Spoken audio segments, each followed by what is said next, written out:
Alors, ce texte de base de Colossiens chapitre 1er, du verset 9 au verset 11 que nous venons de lire, je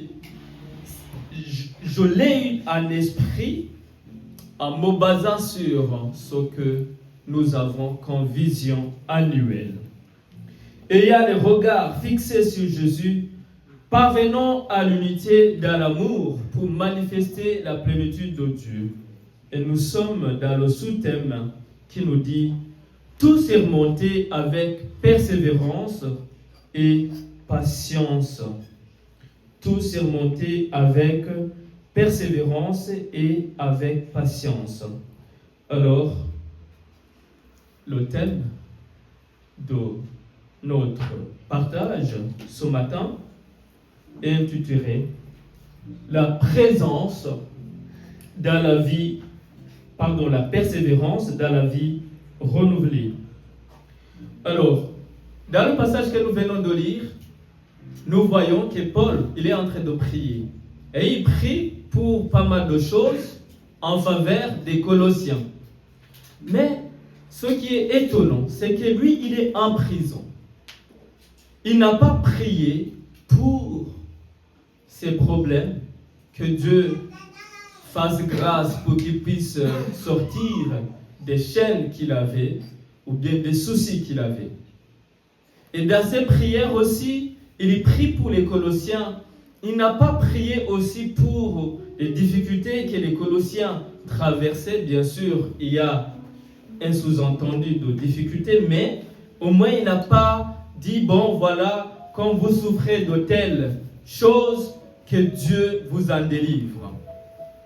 Alors, il va prier pour des choses. La première chose, c'est être rempli de la connaissance de la volonté de Dieu. Et la deuxième prière, c'est être fortifié à tous égards par la puissance glorieuse de Dieu. Il va prier pour ces deux choses. Mais ces deux choses, c'est pour un objectif. C'est pour un objectif. Quand il prie pour la connaissance de Dieu, c'est parce que c'est ça que les Colossiens avaient besoin. Ils avaient besoin de cela pour pouvoir trouver les solutions aux problèmes qu'ils avaient. Et qu'est-ce que nous pouvons comprendre par la connaissance de la volonté de Dieu? C'est cette volonté que nous devons avoir, non seulement quand il s'agit de prendre nos décisions personnelles dans nos projets que nous avons dans nos vies, projets académiques, professionnels ou projets familiaux. Et donc, c'est aussi une connaissance qui nous permet d'avoir une relation profonde avec Dieu, qui nous permet de vivre dans sa volonté. Et cette connaissance va s'exprimer par notre manière de vivre. Parce que quand on a une relation profonde de Dieu, la manière de vivre aussi doit accompagner cette connaissance. Elle s'exprime pas par l'accumulation des faits bibliques ou bien des versets bibliques. Connaître cela, c'est bien. Mais elle s'exprime dans cette mode de vie que ces versets bibliques qui sont en nous font vivre, c'est-à-dire ça nous transforme, ça transforme notre être intérieur. Et donc si je connais que Dieu, c'est lui qui sauve, alors je marche comme celui qui est sauvé. Si je connais que Dieu, c'est celui qui a pardonné toutes mes iniquités, je marche sans crainte ni culpabilité parce qu'il a pris ma place. Mais s'il m'a sauvé, ce n'est pas non plus pour rester esclave du péché. Non, c'est pour que je sois libre. C'est ça, connaître Dieu. Elle s'exprime par cette relation profonde que nous avons. Et on obéit à sa volonté. Alors, cette relation ou bien cette connaissance de la volonté de Dieu, on doit l'avoir en toute sagesse et intelligence spirituelle. Ça veut dire,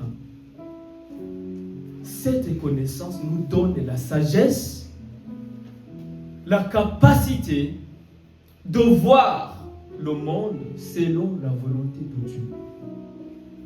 Elle nous permet de discerner la volonté de Dieu dans un contexte donné ou dans une situation donnée. Quand on connaît la volonté de Dieu, je me trouve dans telle situation, mais je sais ce que je dois faire.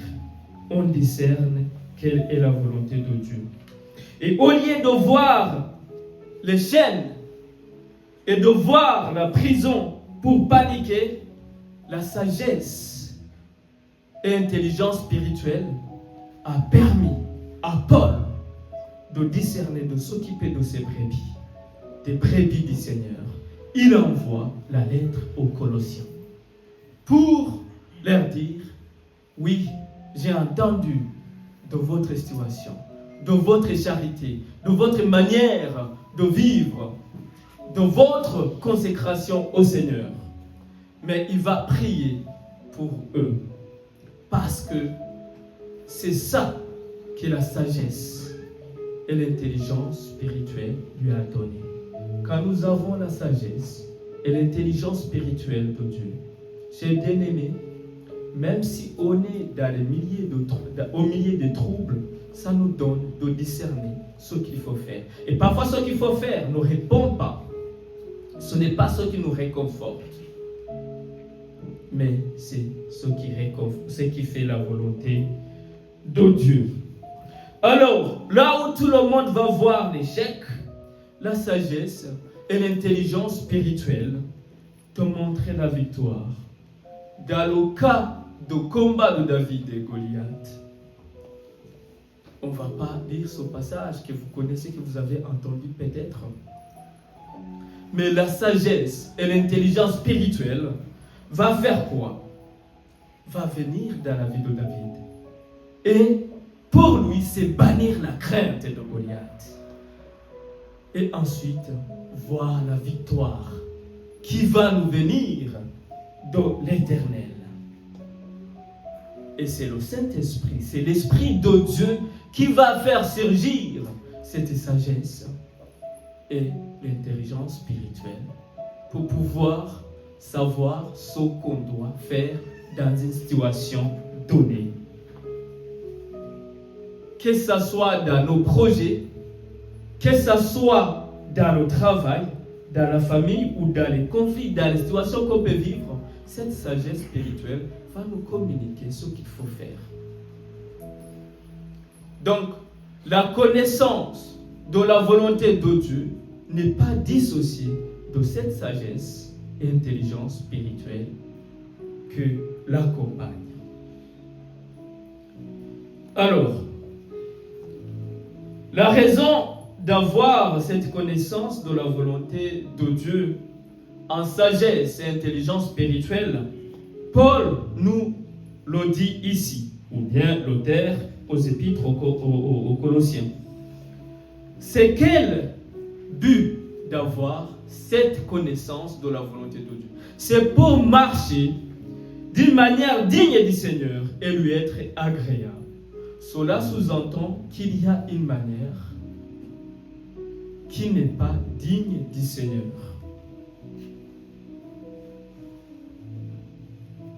Et à l'époque où Paul était en train d'écrire cette lettre, il y avait beaucoup de choses qui se passaient à Colosse. Et l'une des doctrines qui était enseignée, c'était l'antinomisme. C'est une doctrine qui enseigne que sous la grâce, une personne n'a pas besoin de se contrôler. Il peut faire tout ce qu'il veut. Il peut satisfaire ses désirs sans limite. Et donc, ça veut dire que si je vois quelqu'un, je vais le tuer, je le tue. Si je vois telle chose, je vais taper, je tape. Si je suis dans une humeur de colère, je vais faire ce que je veux. Tout ce qu'il y a. Donc, sous la grâce, on peut faire tout ce que l'on veut. C'est cet enseignement qui circulait pendant ces moments. Alors, cette manière de faire, ce n'est pas une manière digne du Seigneur. Alors, Paul va insister en disant dans Colossiens 3, 5 à 10, il va dire ceci. Faites donc mourir les membres qui sont sur la terre, l'impudicité, l'impureté, les passions, les mauvais désirs et la cupidité,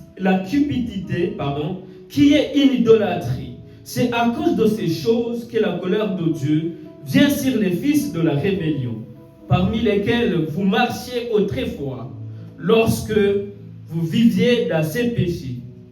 Mais maintenant, renoncez à toutes ces choses, à la colère, à l'animosité, à la méchanceté, à la calomnie, aux paroles déshonnêtes qui pourraient sortir de votre bouche. Ne mentez pas les uns aux autres. Vous êtes dépouillés du vieil homme et de ses œuvres, et ayant revêtu l'homme nouveau qui se renouvelle dans la connaissance selon l'image de celui qui l'a créé. Cette manière de s'adonner, sa limite à ses vices, à l'impudicité, à l'impiété, à la cupidité, aux passions, aux désirs de la chair, ce n'est pas une manière digne du Seigneur. Ça montre notre vie du vieil homme que Christ est venu nous délivrer. Mais quand Christ entre dans notre vie, il nous donne un homme nouveau qui se renouvelle dans la connaissance selon l'image de celui qui l'a créé. Donc on doit renoncer à ces choses, à la colère, à l'animosité, à la méchanceté, la calomnie, aux paroles déshonnêtes, aux paroles qui n'ont pas de sens, qui n'ont pas de valeur.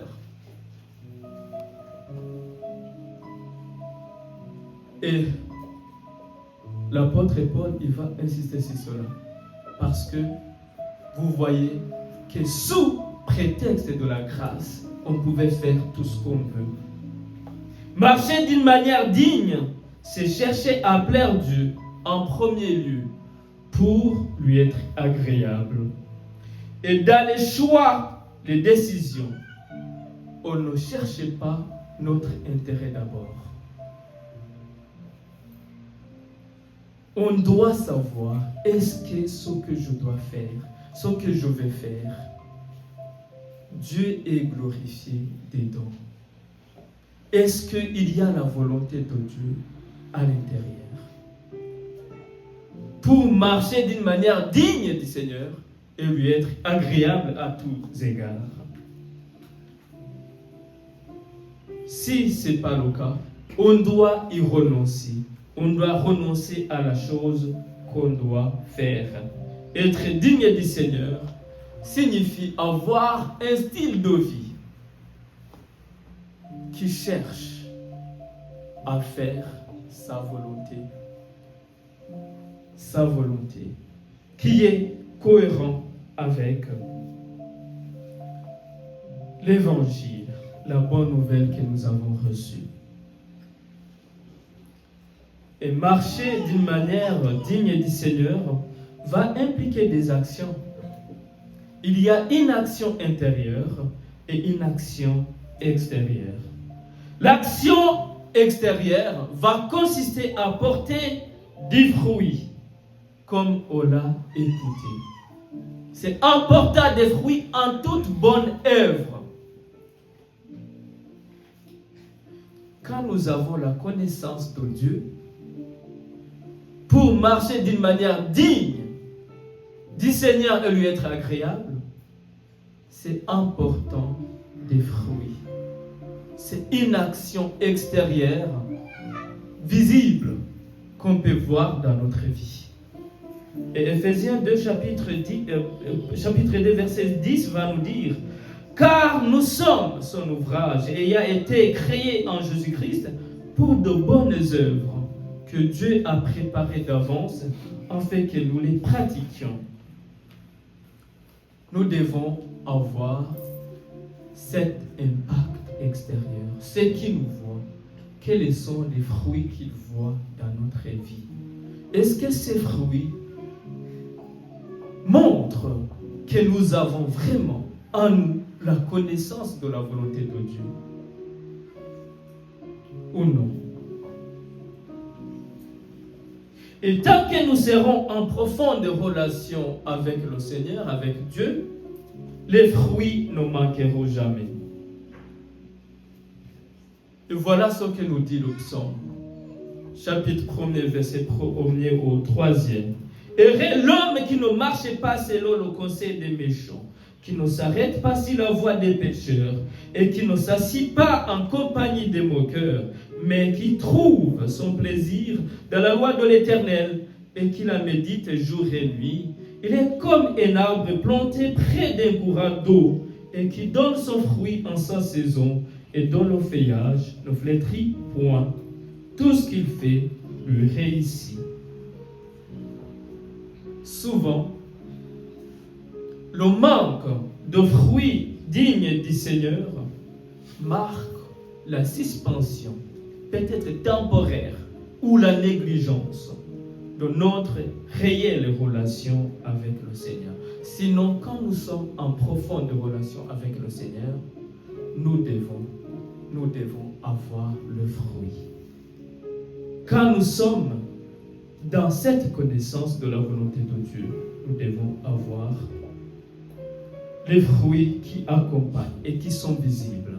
L'amour envers les autres et le pardon pour ceux qui nous offensent, et offrir le pardon aussi à ceux qui le demandent. Et on doit vivre dans la crainte du Seigneur. Et l'action intérieure consiste à croître dans la connaissance de Dieu. Ça veut dire que cette croissance spirituelle est continue, ça ne s'arrête pas. Personne ne peut dire « j'ai une connaissance suffisante de la volonté de Dieu ». À partir du moment où on va se dire cela, c'est le moment où on va tomber, on va s'éloigner de Dieu. Nous avons besoin toujours d'apprendre à connaître plus Dieu, de le connaître plus profondément. Il est toujours là pour se révéler à nous. Dans des situations peut-être qu'on n'a jamais vécues, qu'on n'a pas encore vécues, il est là pour nous révéler sa volonté. Cette croissance de la connaissance de Dieu, elle est dynamique, elle n'est pas statique. Alors, elle doit avoir un désir ardent en nous. On doit avoir un désir ardent de grandir dans la foi, dans la connaissance de notre Seigneur. Et l'autre partie, l'autre prière pour les Colossiens, c'est être fortifié par la puissance glorieuse de Dieu. Le verset 11 va dire: fortifié à tous égards par sa puissance glorieuse, en sorte que vous soyez toujours et avec joie, persévérants et patients. La puissance de Dieu, glorieuse de Dieu, ici, est donnée pour qu'on soit toujours persévérant et patient dans la voie du Seigneur.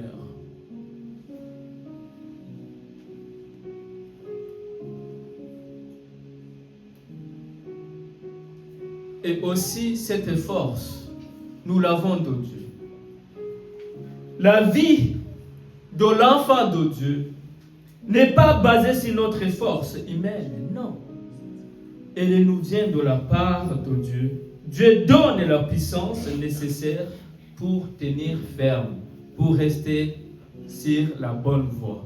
Parce que tout comme les Colossiens étaient envahis par cette doctrine qui enseignait qu'on peut livrer sa vie à ses désirs comme on veut, il peut y avoir d'autres circonstances dans notre vie qui vont nous bloquer à marcher selon la volonté du Seigneur. Ça peut être des situations difficiles, ça peut être des problèmes personnels, des problèmes de la vie courante. Mais Dieu nous donne sa force pour continuer à marcher dans sa volonté. Et quand nous avons la force de Dieu, alors nous avons ces qualités essentielles. Être patient, supporter les difficultés sans abandonner le Seigneur.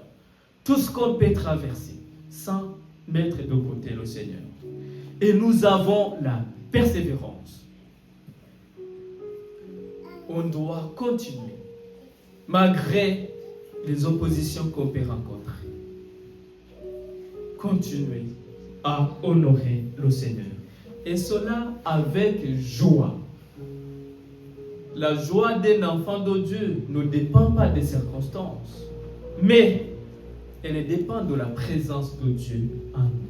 Tant que Dieu est présent, on peut traverser des tempêtes, on peut traverser de beaucoup de choses, mais Dieu nous rassure par sa présence. La persévérance d'un enfant de Dieu, c'est l'endurance portée par l'espérance. Nous avons l'espérance. Si on doit persévérer dans la voie du Seigneur, c'est parce que nous avons une espérance. Et ce n'est pas une espérance comme les autres. C'est l'espérance de la vie éternelle, pour laquelle Jésus-Christ est venu et a livré sa vie pour nous, pour que nous soyons sauvés et que nous ayons la vie éternelle. Et ça doit être la motivation, la première motivation qui nous permet de rester dans la voie du Seigneur, de persévérer dans la vie renouvelée par le Seigneur. Alors, la véritable marque de la puissance de Dieu à nous n'est pas toujours les choses spectaculaires, mais c'est cette capacité à rester fidèle à Dieu, même si on traverse des situations difficiles. À rester fidèle à Dieu et à être joyeux et stable quand tout s'écroule.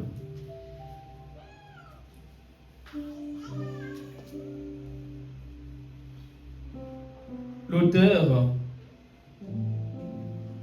de l'épître aux Colossiens va dire ceci en Colossiens 3, 23 et 24.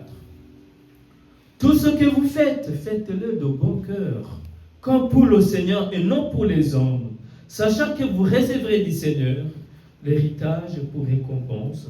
Servez Christ le Seigneur.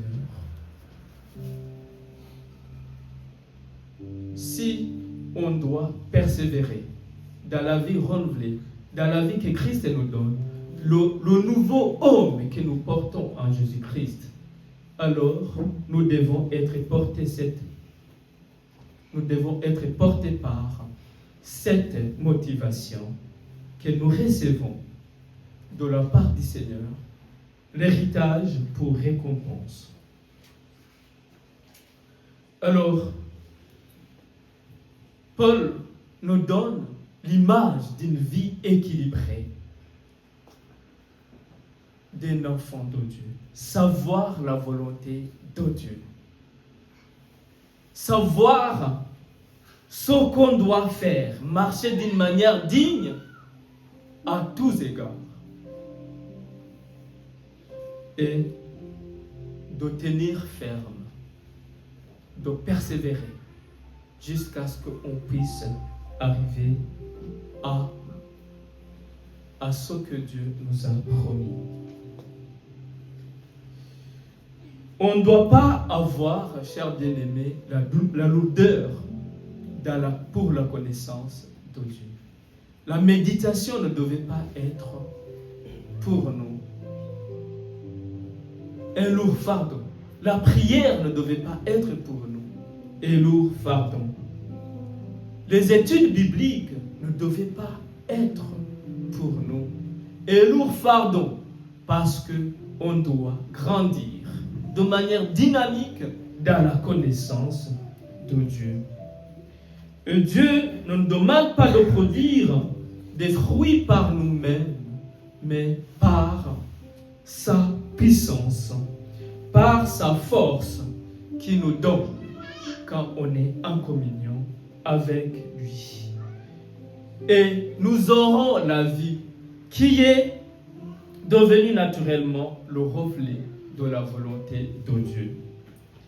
Et la question que nous pouvons nous poser aujourd'hui, est-ce que nous sommes disposés à persévérer dans la marche digne du Seigneur? Alors, si nous nous attendons de la promesse de Dieu, de la vie éternelle que nous avons en Jésus-Christ, alors nous devons marcher sans relâche et vivre la vie renouvelée dans la volonté de Dieu. Romains chapitre 12, verset 1 à 2 va nous dire: je vous exhorte donc, frères, je peux ajouter sœurs, par les compassions de Dieu, à offrir vos corps comme un sacrifice vivant, saint et agréable à Dieu, ce qui sera de votre part un culte raisonnable. Ne vous conformez pas au siècle présent, mais soyez transformés par le renouvellement de l'intelligence, afin que vous discerniez quelle est la volonté de Dieu, ce qui est bon, agréable et parfait. Chers bien-aimés, on doit être transformé de manière renouvelée, sans relâche, c'est dynamique. Et on doit persévérer en cela, afin que nous puissions vivre d'une manière digne du Seigneur. Et cette persévérance, cette force pour laquelle Paul va prier, c'est pour que nous puissions persévérer dans la marche avec le Seigneur, et à tous égards.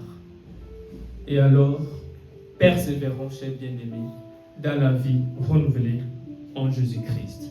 Que le Seigneur vous bénisse. Amen.